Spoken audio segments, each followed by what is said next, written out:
कभी कभी डर हमें पीछे नहीं बल्कि अतीत से खींचकर वापस वही ले जाता है जहां हम कभी दोबारा जाना नहीं चाहते हैं। और जब अतीत खुद चलकर सामने आ जाए तो क्या बचा सकते हैं हम अपने कल को। अब बिना वक्त गवाए चलिए शुरू करते हैं आज के स्पाइन चिलिंग मूवी चोरी पार्ट 2 का एक्सप्लेनेशन। और हाँ, अगर आपने चोरी पार्ट 1 नहीं देखी है तो पहले उसे जरूर देखिए, क्योंकि ये सीक्वल उसी कहानी को आगे बढ़ाता है और यकीन मानिए मजा डबल होने वाला है। मूवी की शुरुआत होती है एक काली अंधेरे रात से। एक नन्ही बच्ची लालटेन लेकर एक सुनसान डरावने खेत में दौड़ रही है, वही खेत जहाँ चोरी पार्ट 1 की कहानी घटी थी। बच्ची घबराई हुई है, डरी हुई है, क्योंकि वो अपनी माँ को ढूंढ रही होती हैं। तभी उसे कुछ अजीब सी आवाजें सुनाई देती हैं। कुछ और बच्चियाँ उसे पुकार रही होती हैं, बोल रही होती हैं, माँ बुला रही है, माँ बुला रही है। बच्ची उनके पीछे पीछे चल पड़ता है और पहुँचती है एक पुराने कुएं के पास। लेकिन उससे पहले कि कुछ समझ पाए, एक जंजीर उसके पैर को जकड़ लेती है और कोई रहस्यमय ताकत उसे खींच ले जाती है कुएं के भीतर। बस उसकी चीखें गूंजती रह जाती हैं और उसी क्षण हमें एक डरावनी आकृति दिखती है जो उसकी तरफ लपकती है। अब ये कोई आत्मा थी या कुछ और, वो तो आगे चलकर पता चलेगा। अब कहानी शिफ्ट होती है साक्षी पर, जो अब शहर में रह रही है और एक स्कूल में टीचर बन चुकी है। पिछली फिल्म के अंत में साक्षी प्रेग्नेंट थी और अब उसने एक प्यारी सी बेटी को जन्म दिया है, ईशानी। अब ईशानी 7 साल की हो चुकी है, यानी कहानी 7 साल आगे बढ़ चुकी है। साक्षी क्लास में बच्चों को कैबमैन के बारे में पढ़ा रही होती है, कैसे इंसान ने मिलकर रहना सीखा, समुदाय बनाए।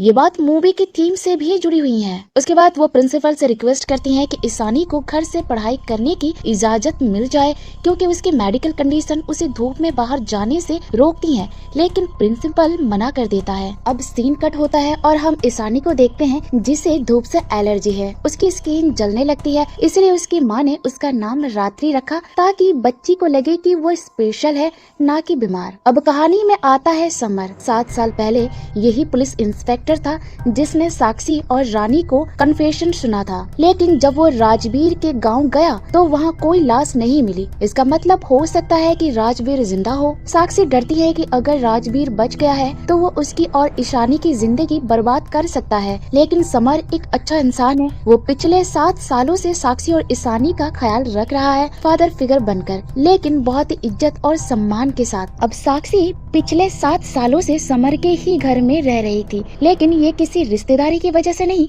बल्कि डर की वजह से थी। राजवीर के जाने के बाद भी उसे हमेशा ये डर सताता रहता था कि वो कहीं लौट ना आए। समर उसका बहुत अच्छा दोस्त था जो उससे हर तरफ से सपोर्ट करता था, और यही वजह थी कि साक्षी उसी घर में रह रही थी। असल में वो डर के मारे घर से बाहर भी कम निकलती थी और फिर वापस घर लौट आती थी। लेकिन समर उसे समझाता है कि अगर राजवीर को वापस आना होता तो वो अब तक आ चुका होता। अब ईशानी घर में खेल रही थी और तभी उसे कुछ अजीब सा महसूस हुआ, मानो कोई काली परछाई उसके करीब आ रही हो, और फिर वो छाया उसके सामने आ गई और उसे पजेस करने लगता है और ईशानी बिन कुछ बोले घर से बाहर चली जाती है। रानी जो बाहर थी उसके पीछे जाती है, लेकिन तभी अचानक एक एम्बुलेंस आती है और कुछ लोग उन्हें उठाकर ले जाते हैं। जब साक्षी घर लौटती है तो उसकी दुनिया ही हिल जाती है। न ईशानी न रानी कहीं मिल रही थी। साक्षी चीखती है, रोती है और समर को फोन करती है। समर तुरंत सर्च शुरू करता है और साक्षी अब घर पर ही रह रही है। अपनी बेटी ईशानी के अचानक गायब हो जाने से वो बुरी तरह टूट चुकी है। डर, गम और बेचैनी ने उसे घेर लिया है। उसकी हालत ऐसी हो गई है कि अब उसे बार बार ईशानी की विजन दिखने लगते हैं, जैसे वो अभी भी पास ही कहीं है। इसी बीच समर का कॉल आता है। समर बताता है कि ईशानी ट्रेस हो चुकी है। असल में एक सीसीटीवी फुटेज में ईशानी कैद हो गई थी और इस वीडियो में साफ दिखता है कि गांव का मुखिया यानी ताऊ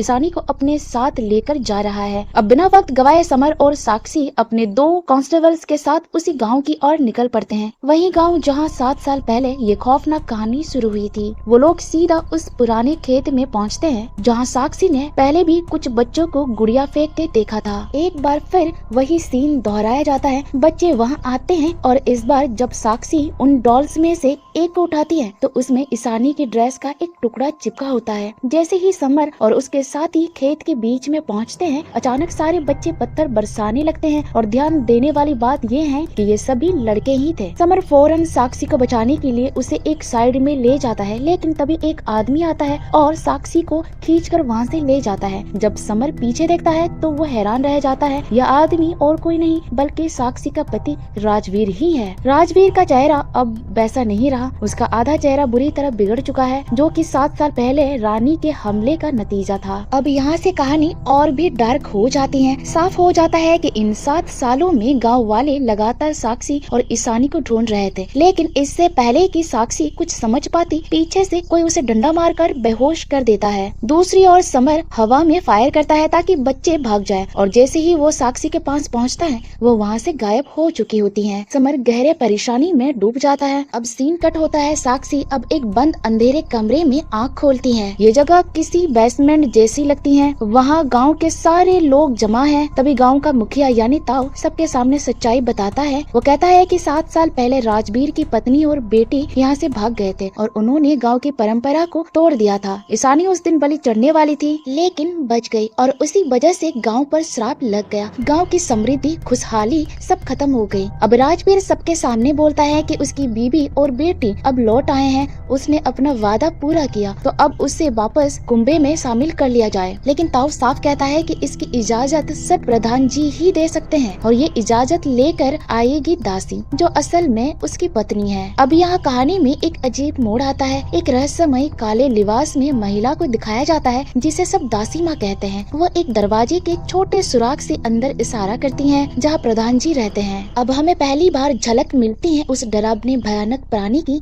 जिसे हमने फिल्म की शुरुआत में भी देखा था, वहीं जो एक बच्ची को उठाकर ले गया था। ये राक्षस जैसे दिखने वाला प्राणी जंजीरों में जकड़ा हुआ है और किसी पुरानी पौराणिक भाषा में कुछ बोलता है, जिसे सिर्फ दासी माँ समझ सकती हैं। दासी वापस आकर ताऊ को इशारा करती हैं। अब ताऊ ऐलान करता है कि अगले 3 दिन साक्षी और उसकी बेटी यही रहेंगी। तीसरी रात को ईशानी की बलि दी जाएगी, जिससे गांव का श्राप खत्म हो सकेगा, और उस रात साक्षी की गर्दन राजवीर अपने हाथों से काटेगा सबके सामने, ताकि वो वापस अपने कुंभे में शामिल हो सके। अब हम देखते हैं उस जगह को जहाँ प्रधान जी रहते हैं। वहाँ एक बड़ा भारी गेट है, जिसके ऊपर किसी राजा जैसी आकृति बनी है। एक डरावना लेकिन रॉयल माहौल है, और असल में ये प्रधान ही इस गाँव का असली राजा है और पूरा गाँव उसी की पूजा करता है। जहाँ पहले बताया गया था कि कुएं में लड़कियों की बलि दी जाती है, वही अब खुलासा होता है कि ये सब उस प्रधान के आदेश से होता है, जो कि कोई आम इंसान नहीं बल्कि एक राक्षसी शक्ति है।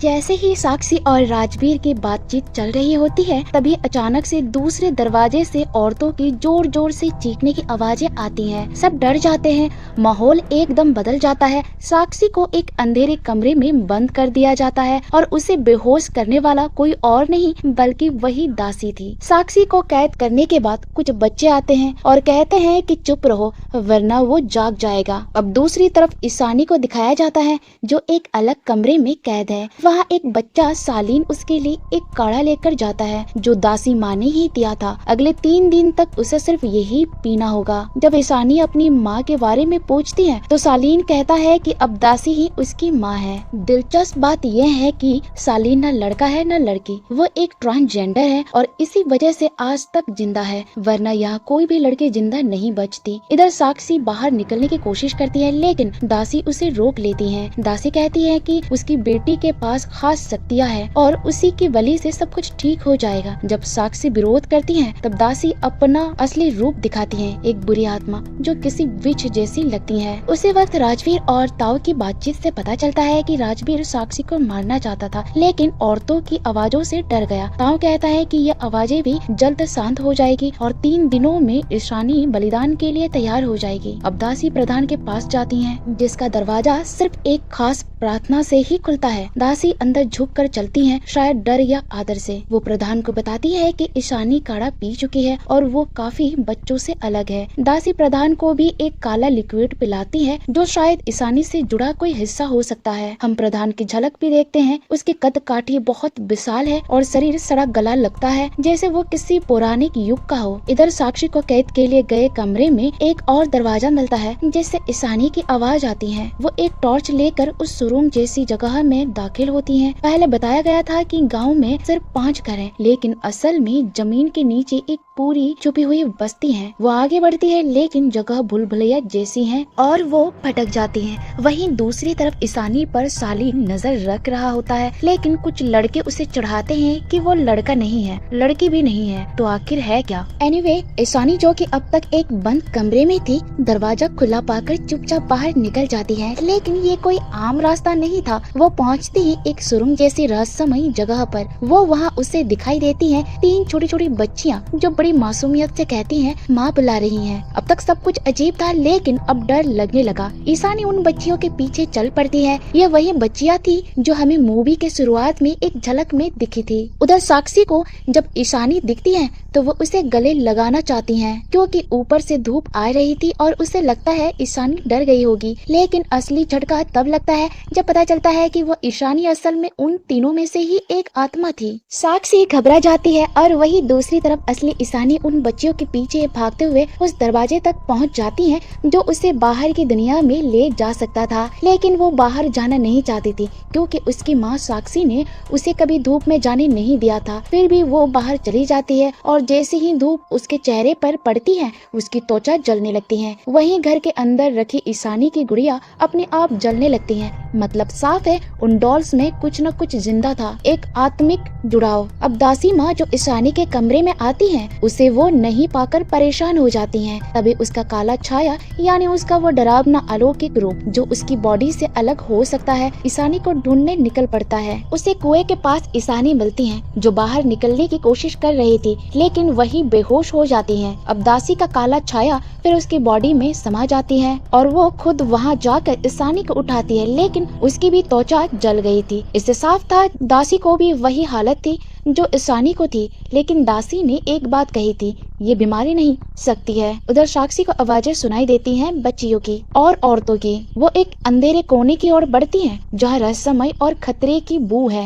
दासी अब ईशानी का इलाज कर रही थी, उसके जख्मों पर मरहम लगा रही थी। तभी वहाँ ताऊ आता है। वो कहता है ये लड़की बच जाएगी ना। पहले भी 3 लड़कियों को प्रधान के इलाज के लिए लाया गया था, लेकिन वो सब मारी गई। दासी जवाब देती है ईशानी अलग है, उसके अंदर असली शक्ति है, क्योंकि वो इस घाव के असली खून से है। यहीं पर हमें सच्चाई का बड़ा खुलासा मिलता है। गांव का प्रधान बीमार है और जब से वो कमजोर हुआ है गांव में सूखा पड़ा है। उसका इलाज तभी होगा जब कोई विशेष खून वाली लड़की बलिदान दे, और वो लड़की और कोई नहीं ईशानी है। ताऊ को डर है कि दासी का काला छाया कहीं ईशानी पर हावी ना हो जाए, लेकिन दासी कहती है ये काला छाया प्रधान की दी हुई शक्ति है और वही इसके पीछे खड़ा है। अब हम समर को देखते हैं जो कि इस पूरी मिस्ट्री को सुलझाने अकेले खेतों से होते हुए उस रहस्यमय कुएं तक पहुंच गया है। वो उस भूल भुलैया में उतर जाता है और सब कुछ समझने लगता है। उसने अपने कांस्टेबल को शहर भेजा है मदद लाने के लिए और खुद फोन में वॉइस नोट्स रिकॉर्ड कर रहा है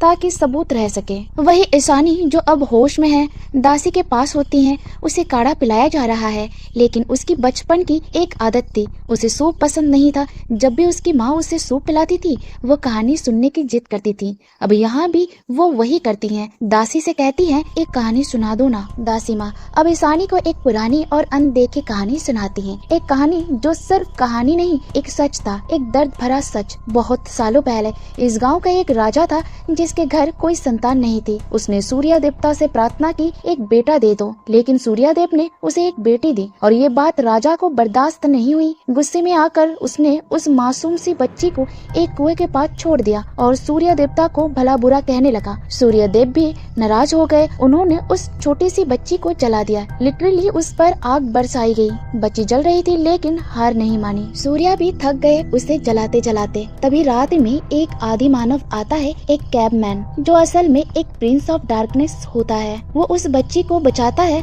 अपने पास रखता है और उसकी सेवा लेने लगता है। अगले कुछ सालों में कई लड़कियां आई जिन्हें वो पसंद करता, उन्हें अपनी वाइफ बनाता और उन्हें शक्तियाँ देता। ये कहानी सुनते वक्त ईशानी कुछ समझ नहीं पाती, लेकिन जो छोटी बच्ची की कहानी दासी माँ सुना रही थी वो उसी की ही कहानी थी जो इनडायरेक्टली दासी माँ ईशानी को सुना रही थी। उसके बाद दासी माँ ईशानी को काढ़ा पिलाती हैं, जिससे कुछ देर बाद उसके पेट में दर्द शुरू होता है। तभी दूसरी तरफ साक्षी को एक डरावना रूम दिखाई देता है जहाँ लड़कियों की रूहें बंद है। वो सब रो रही होती हैं, तड़प रही होती हैं। उन सब की जिंदगी उसी डार्कनेस के प्रिंसेस ने छीनी थी। ये सब देख साक्षी की रातों की नींद उड़ जाती है। इसी बीच एक और सीन, रानी नाम की लड़की डरकर छुप रही होती है। ये वही लड़की है जो ईशानी के साथ एक साथ गायब हो गई थी और राजवीर उसका गला काट देता है। साक्षी सब कुछ विजन्स में देख रही होती है, लेकिन उसके पहले कि वो कुछ करे रियल राजवीर आकर उसे मारने लगता है। दासी आती है और कहती है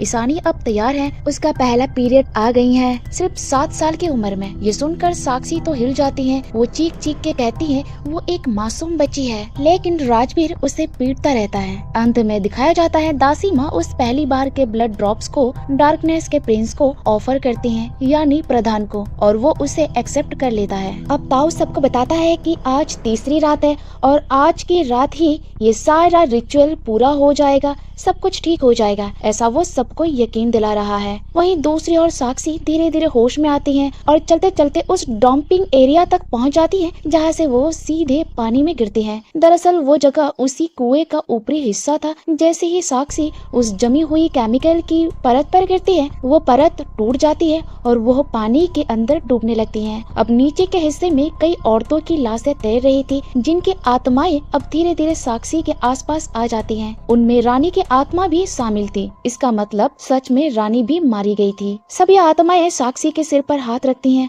और उसे अपनी शक्ति दे देती हैं। इस पल में साक्षी तड़पती है, लेकिन अब वो सिर्फ एक इंसान नहीं रही, वो उन सभी औरतों की उम्मीद बन चुकी हैं। उधर ताऊ राजवीर को हुक्म देता है कि वो साक्षी को जैसे भी हो, जिंदा या मरी हुई, उसके पास लेकर आए, क्योंकि वो साक्षी की गर्दन सबके सामने काट कर ये दिखाना चाहता है कि कोई भी लड़की कभी इस गाँव की परंपरा नहीं तोड़ सकती। उसका इरादा था डर फैलाना, मगर राजवीर पहले ही गुस्से में भी साक्षी को अधमरी हालत में छोड़ चुका होता है। इसी दौरान सालीन सारी बातें सुन लेता है। जब वो साक्षी के पास जाने की कोशिश करता है, तब समर उसे पकड़ लेता है। सालीन तब उसे सारी सच्चाई बताता है कि गांव का प्रधान असल में कोई आम इंसान नहीं, बल्कि एक आदि मानव है। इस गांव के लोग उसी के वंश हैं। वो धूप में नहीं जा सकता, इसीलिए उसे प्रिंस ऑफ डार्कनेस कहा जाता है। फिलहाल वो बीमार है और ठीक होने के लिए उसे एक बलिदान चाहिए, और ये बलिदान है ईशानी। शादी के नाम पर उसकी बलि दी जानी है। अगर वो इस बलिदान से बच गई तो उसे दासी बना दिया जाएगा, लेकिन अभी तक ऐसा कभी नहीं हुआ। पहले भी 3 लड़कियां बलिदान के लिए लाई गई थी,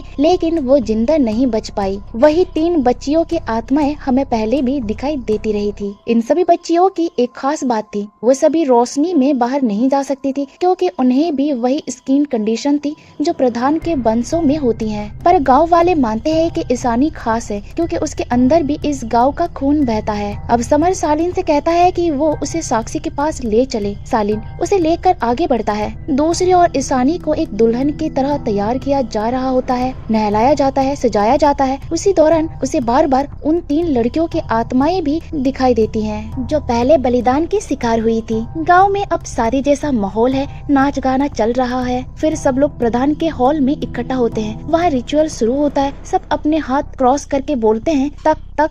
ये एक तरफ के प्रणामी होती हैं, जो अंधेरे के राजा की पूजा जैसा दृश्य रचा जाता है। इसी बीच राजवीर साक्षी को कुएं की सीढ़ियों पर देखता है। वो उसे पकड़कर बांधने की कोशिश करता है, लेकिन साक्षी अब पहले जैसी नहीं रही। उसके अंदर अब उन सभी औरतों की आत्माएं बच चुकी हैं। वो राजवीर को पीटना शुरू कर देती हैं और आखिरकार उसे लटकाकर खत्म कर देती हैं। अब साक्षी बाहर आती है, जहाँ समर उसे मिल जाता है, लेकिन ताऊ और उसके लोग भी पहुँच जाते हैं, क्योंकि उन्हें पता चल चुका था कि पुलिस आ चुकी हैं। सालीन को भी पीछे वाला रास्ता पता था। अब कहानी का टर्निंग पॉइंट आता है जब साक्षी आखिरकार प्रधान के महल तक पहुंच जाती हैं। उधर प्रधान ईशानी को अपने कमरे में ले जाता है। साक्षी भी पीछा करते हुए वहां पहुंचती है, लेकिन जैसे ही वो आगे बढ़ती है, दासी का काला छाया उसे रोकने के लिए आ जाता है। साक्षी बिना डरे कहती है कि वो अब किसी से नहीं डरती। जैसे ही वो आगे बढ़ती है, दासी खुद उस पर हमला कर देती है, लेकिन अब साक्षी अकेली नहीं होती। उसके साथ होती है वो सभी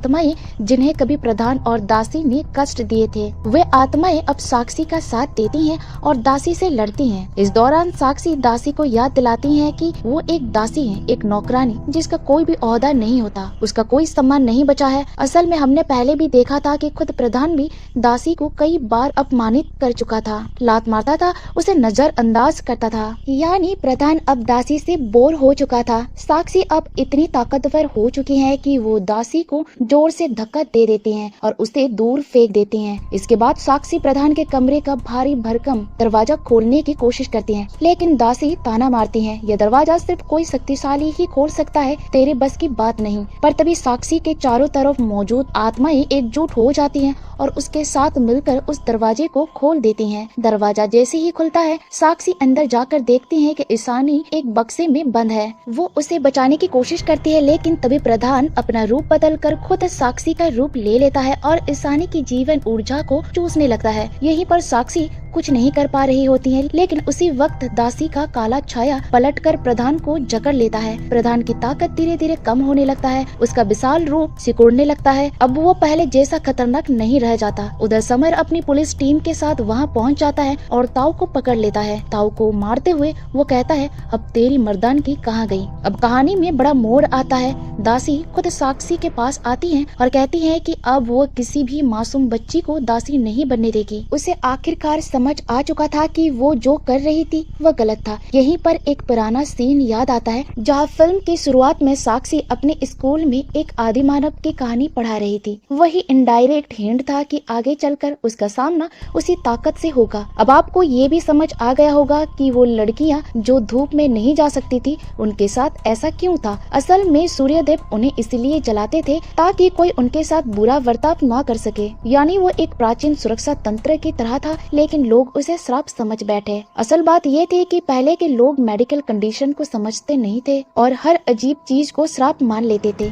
लेकिन आज के दौर में विज्ञान इतना आगे बढ़ चुका है कि उसे एक बीमारी या कंडीशन समझा जाता है, न कि कोई श्राप। एनीवे, अब कहानी अपने अंतिम मोड़ पर पहुंचती है। साक्षी, ईशानी और बाकी आत्माएं कुएं से बाहर निकल रही होती हैं, लेकिन तभी प्रधान एक जंजीर साक्षी के पैर में डालकर उसे फिर से अंदर खींच लेता है। ये वही सीन है जो फिल्म की शुरुआत में भी दिखाया गया था। अब साक्षी दासी से कहती है कि प्रधान को अब पूरी तरह से खत्म करना होगा। अगर वो बच गया तो फिर कभी नहीं रुकेगा, वही राक्षस सबको मार डालेगा। तभी कुएं के अंदर का आंतरिक ढांचा टूटने लगता है और जैसे ही सब कुछ भर भरा कर गिरने लगता है, वो ताकतें प्रधान की ओर बढ़ती हैं। साक्षी की शक्ति को देखकर अब लगने लगता है कि इस बार प्रधान का अंत निश्चित है। अब बात करें क्लाइमेक्स की, यहाँ हमें साफ साफ नहीं दिखाया गया कि क्या साक्षी वाकई में प्रधान को पूरी तरह हरा पाई या नहीं, लेकिन जिस तरह के स्पिरिट्स और पावर उसके साथ थी, उससे लगता है कि वो ये कर सकती हैं। और अगर कुआं खत्म भी हो जाता है तो भी साक्षी वहां से बाहर निकल सकती हैं, क्योंकि